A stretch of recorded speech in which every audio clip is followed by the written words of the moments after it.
In case part of this demo is useful, I stick my demos on the website after I've edited them a little bit, and so like right now I'm going to edit out.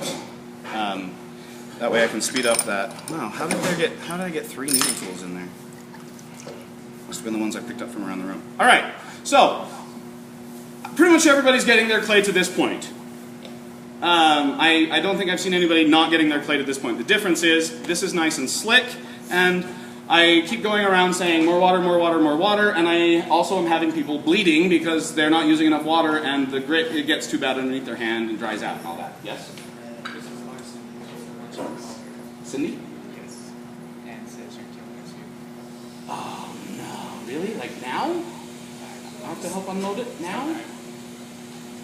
In a couple, like, when this class is over, I could probably do it. I'm teaching, like, dirty teaching. Wow, that sounded really awful. Okay, so, tell her it will be a few minutes.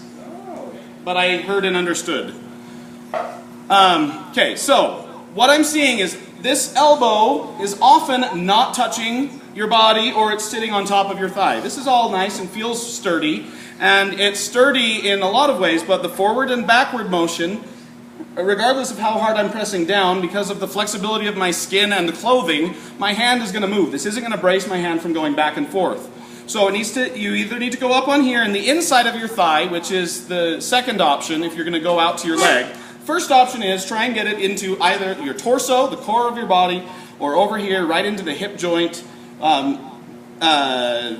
right, so you're pressing against your pelvis. Then to push forward on the clay, I am also seeing a few people get all nicely braced and then push forward, which means you started out braced but then eliminated it as soon as you started doing anything with your clay. And now you're not pushing forward enough that it's really noticeable, but just a little bit. You're not moving your body. So don't push forward with your arm, push forward with your body. Lean your body forward. If you're sitting back here and leaning your body forward just barely gets to touching the clay, then scoot up. If you have to be totally on the wheel where you're completely straddling it, that's fine. But you need to be bracing well enough that you can hold it steady, and that's much easier to do with body weight rather than with arm strength. Okay, so I'm pushing with this part of my hand. If you're pushing over here, even if your hand's in the right position, but I'm pushing sideways, I'm not braced in this direction, I'm braced in this direction. So this is where I want to be pushing it. This hand goes down. If I say lean into it a little bit more, I mean lean into it this way.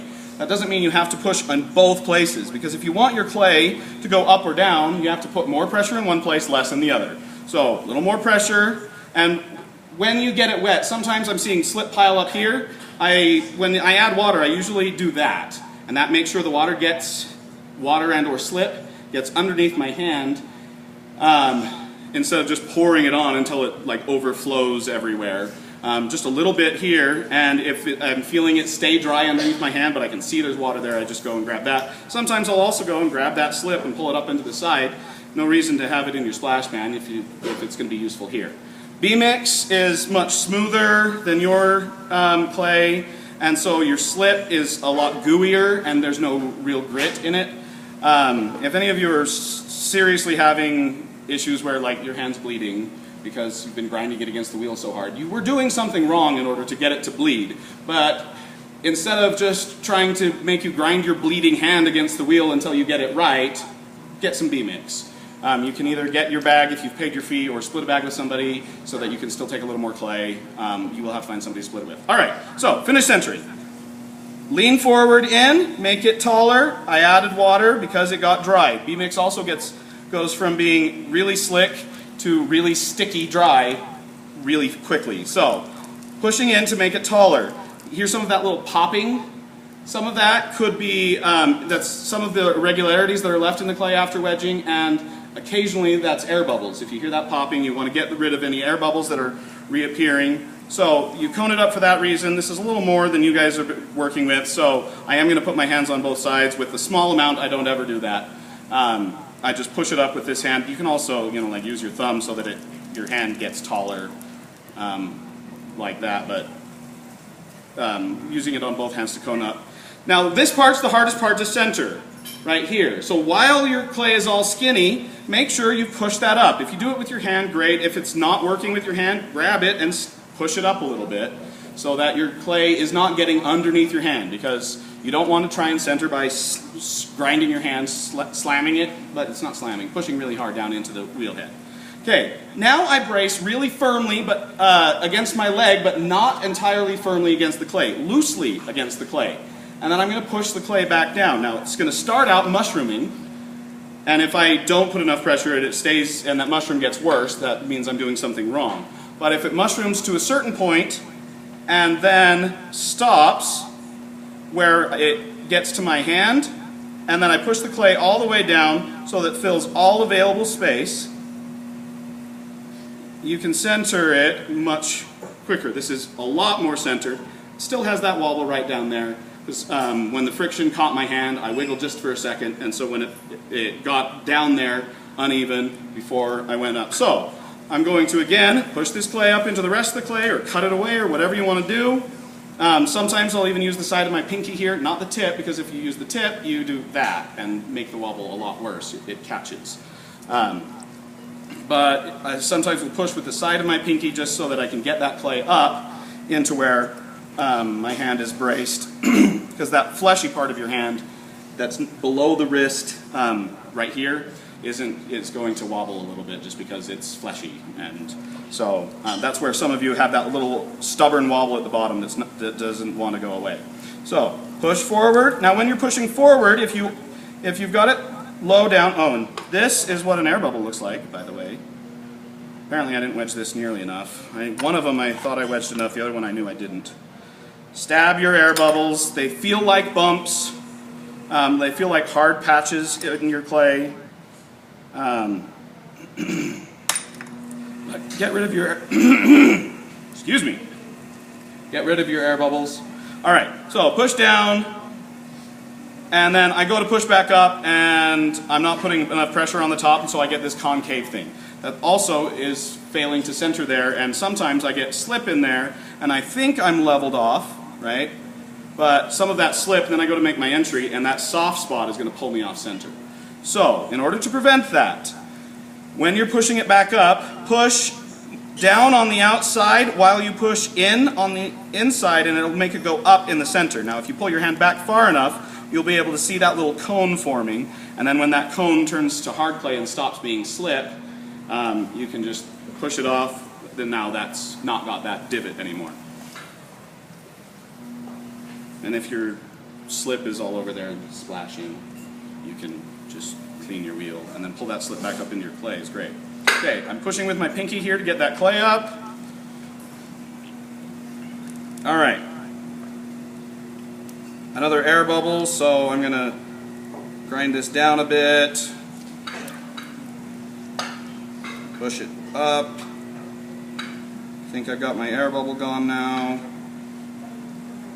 I'm feeling that little bit of tugging because the slip wasn't underneath my hand, that part dried out. Now it's centered. Hooray. I gently release. Oh yeah, on the release, again, you're gently leaning back and lifting up your hand at the same time. It's not a slide off the top, because then what you do is you are pressing in both directions and then you go to slide off the top and you add a wobble because you suddenly release with one hand while you slowly release with the other one, and that's going to make it continue to wobble. I still have an air bubble in here, but it's a little deeper down, and I'll show you where that will cause a problem and how to fix it. Okay, so pressing the clay, you can see that little bit of a wobble that's happening, but I'm going to pretend I don't notice that now so that you can see what to do with your entry. You can do an entry like this, you can do an entry like this, you can do an entry like this. There's lots of different ways to do an entry. I have a new favorite. Brace your hand in centering position on the outside, making sure, again, it's still nice and slick. If you pull up some slip, make sure you've got plenty of that. If you've got too much, scrape it to the outside, put it in your bucket, whatever. Then put your finger against your thumb that way and start pressing down here.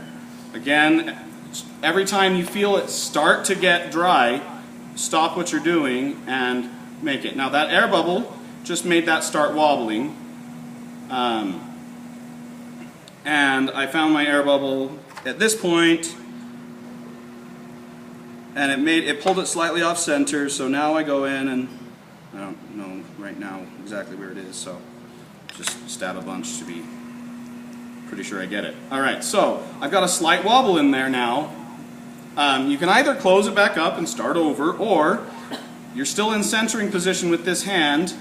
Instead of pushing like this, you can go ahead and curl that clay into your hand. And there, now I found some more of that air bubble that I didn't get rid of last time.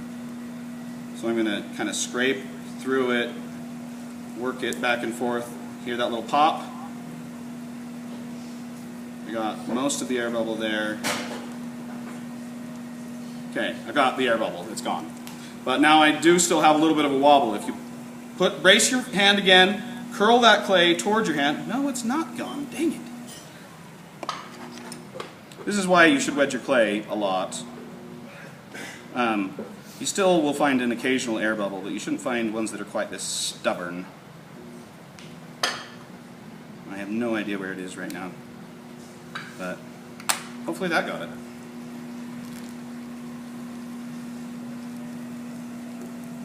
Usually that will also, it tends to close off one or two little tiny air bubbles, but if it at the same time releases the big ones, then hooray.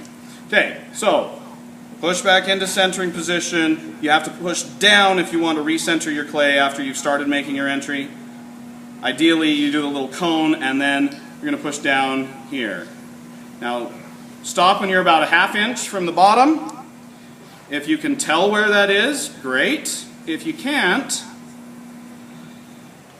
grab your needle tool, stab it until it hits metal, then touch your finger to the clay, and you'll see how much you have left. That difference, right, from there to the tip of my finger, that's the thickness of the clay. It's a hair on the thick side as far as it can be a little bit thinner than this and still be appropriate, but I like it to leave that much on the bottom because I like to trim a well-inset foot. So that's about exactly what I like to have. You can have a little bit less or a little bit more, not too much either way. Then I'm going to pull it open. Now this you can still, in order to steady that clay out, sometimes it'll start a wobble when you pull it open because of friction or slight irregularities in your centering or your clay. And, oh, by the way, what I'm doing now with my thumb, I'm pushing down with the side of my thumb to compress the bottom so it's all flat and smooth. Now it's not just smoothing, it's also compressing. The pressure is important as well as the smoothing. I mean, one, you don't want those funky rings and domes and divots that happen when you pull your finger out. But two, you also want it compressed. If the reason your wooden rib has a square corner, if you have the right one, this one isn't the right one, but the reason it has a 90-degree angle here is so that you can go and be compressing the bottom and sharpening up that edge. You can compress and sharpen that edge at the same time with your rib. This one's better for bowls because it's got a adjustable curve, so to speak. We can pretend this is your wooden rib because that's got the right shape. So you press down, compress the bottom, and I've got the bottom as wide as I want it to be when I make my cylinder. Now, the next, so entry, opening, compress, all before I've tried to make it any taller. That's frozen, yeah? Or is that still going? That's still going? Okay. Stop it. See if you can open up. Do you know how to do airplay, the bottom thingy?